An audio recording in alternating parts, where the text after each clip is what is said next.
Hello दोस्तों, स्वागत है आपका मेरे यूट्यूब चैनल अमन की कहानियों में। अगर आपको डरावनी कहानियाँ सुनना पसंद है तो आप इस चैनल को सब्सक्राइब ज़रूर करें। ऐसा करने से आगे आने वाली वीडियो आपके पास आसानी से पहुंच जाएगी। तो दोस्तों, अब ज़्यादा देर ना करते हुए हम सीधे चलते हैं अपनी कहानी की ओर। मेरा मित्र राकेश दिल्ली से उत्तर प्रदेश के अपने पैतृक निवास लौट रहा था। ट्रेन काफ़ी लेट हो चुकी थी। वे अपने स्टेशन पर उतरे तो रात के 1:30 बज चुके थे। छोटे स्टेशनों पर देर रात को सवारी मिलने की दिक्कत होती है।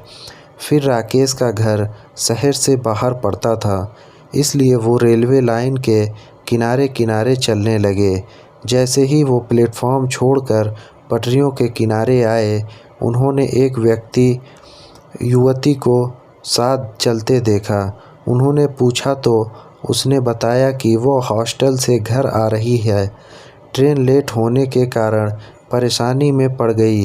इत्तेफाक से उसका घर उस गुमटी के पास ही था जहाँ से राकेश के घर का रास्ता निकलता था। उसने कहा कि ठीक है, उसे घर पहुंचाकर ही वह आगे बढ़ेगा। उसने बताया कि वो इंटर में पढ़ती है और उसके पिता का नाम अर्जुन सिंह है। उसने पूछा कि आप बैडमिंटन खेलते हैं? राकेश ने कहा, हाँ खेलता हूँ। उसने बताया कि वह टूर्नामेंट में उसे खेलते हुए देख चुकी है। रेल लाइन के एक तरफ खेत थे, दूसरी तरफ छिटपुट आबादी। कुछ घर अभी बन ही रहे थे, कुछ घरों से रोशनी आ रही थी। उसके साथ बात करते हुए कब हम रेलवे फाटक के पास पहुंच गए पता ही नहीं चला। उसने इशारे से राकेश को अपना घर दिखाते हुए कहा कि अब वह चली जाएगी। राकेश ने कहा कि उसे घर तक पहुंचाकर आगे बढ़ेगा, लेकिन उसने कहा अब कोई परेशानी नहीं है। राकेश ने कहा कि वह घर पहुंचाने के बाद आवाज़ देगी तभी आगे बढ़ेगा।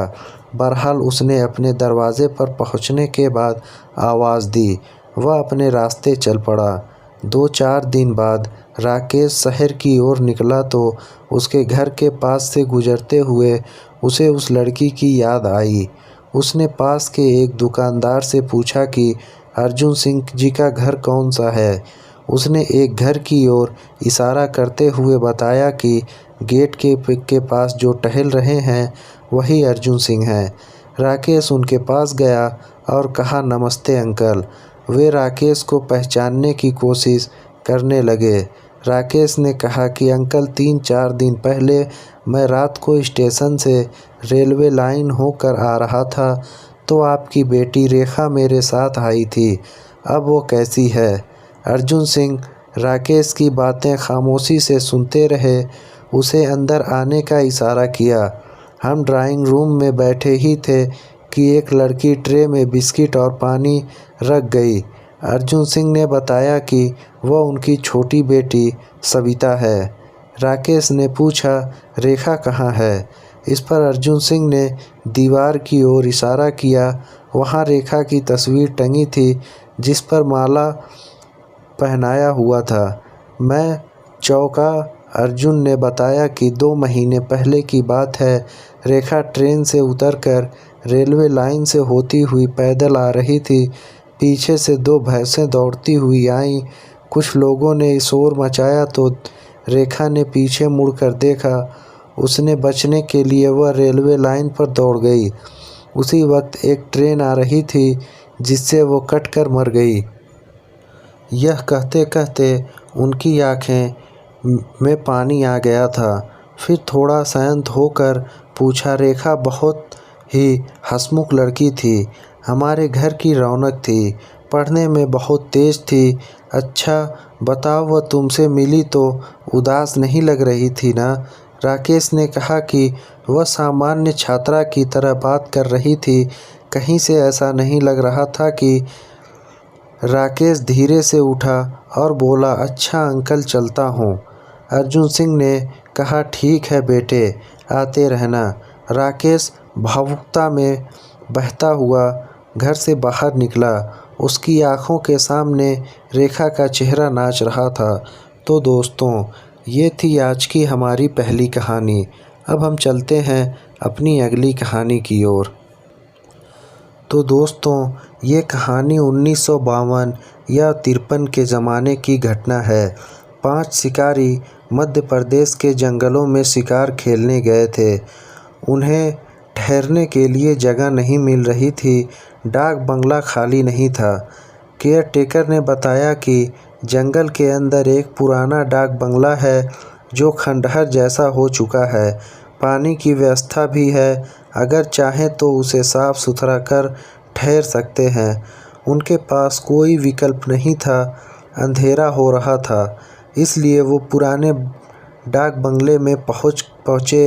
एक कमरे को साफ सुथरा किया और ज़मीन पर ही बिस्तर बिछा लिया। अपनी बंदूकों और अपनी राइफ़लें दीवार पर टिका दी और ताश खेलने बैठे।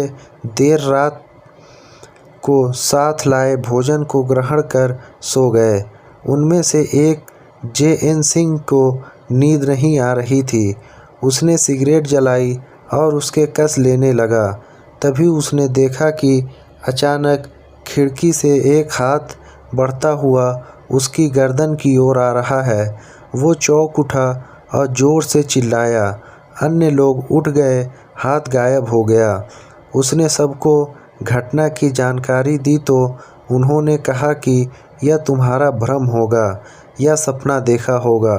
खिड़की से इतनी दूर हाथ कैसे पहुँचेगा? नई जगह में कभी कभी ऐसा लगता है।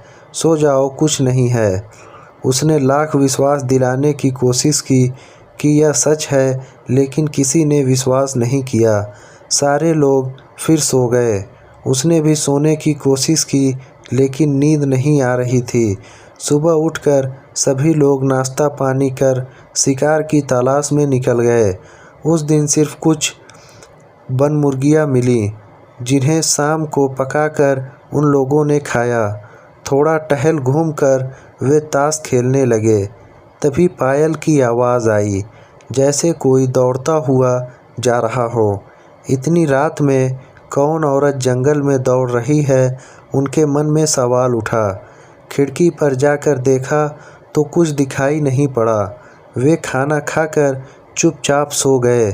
J.N. सिंह को उस रात भी नींद नहीं आ रही थी। वे उस हाथ के बारे में ही सोच रहे थे। तभी झपकी लगी।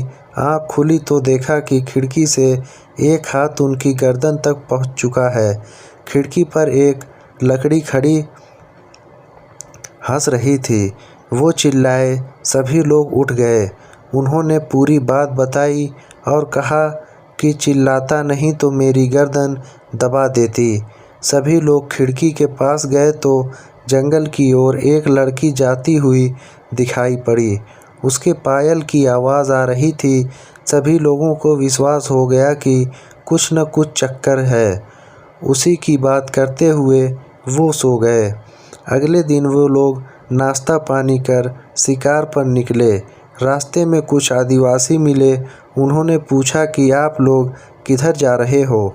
उन्होंने बताया कि शेर का शिकार करने आए थे, वो मिल नहीं रहा है, तो अब हिरन मार कर चले जाएंगे। आदिवासियों ने पूछा कि ठहरे कहाँ हैं? उन्होंने बताया कि पुराने डाक बंगले में।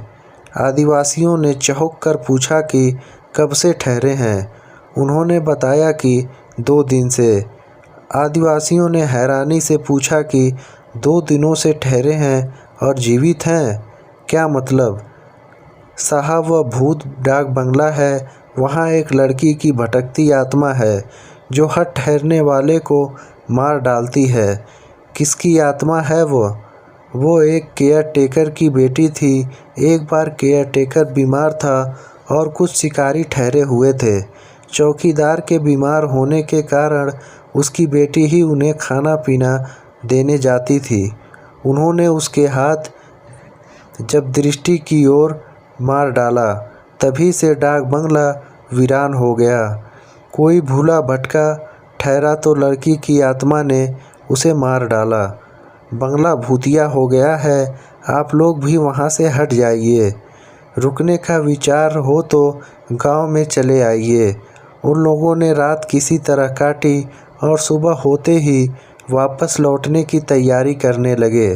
रात को वह लड़की खिड़की के पास आई और बोली कि देवी देवताओं की कृपा ने तुम्हें बचा लिया, फिर कभी इधर मत आना। तो दोस्तों, इस कहानी में बस इतना ही।